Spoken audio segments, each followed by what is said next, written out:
if what we believe about addiction is right, you get a rat and you put it in a cage, and you give it 2 water bottles. One is just water, and the other is water laced with either heroin or cocaine.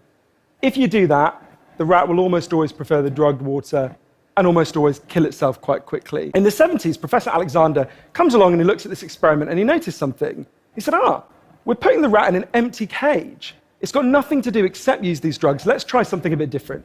So Professor Alexander built a cage that he called Rat Park, which is basically heaven for rats, right? They've got loads of cheese, they've got loads of colored balls, they've got loads of tunnels. Crucially, they've got loads of friends, they can have loads of sex, and they've got both the water bottles, the normal water and the drugged water. But here's the fascinating thing. In Rat Park, they don't like the drugged water. They almost never use it.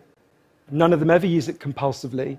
None of them ever overdose. You go from almost 100% overdose when they're isolated to 0% overdose when they have happy and connected lives.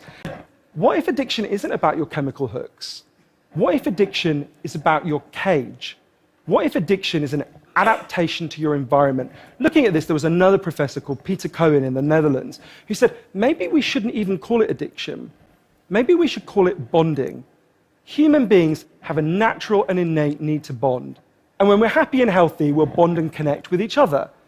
But if you can't do that because you're traumatized or isolated or beaten down by life, you will bond with something that will give you some sense of relief. Now, that might be gambling, that might be pornography, that might be cocaine, that might be cannabis, but you will bond and connect with something because that's our nature. That's what we want as human beings. And I think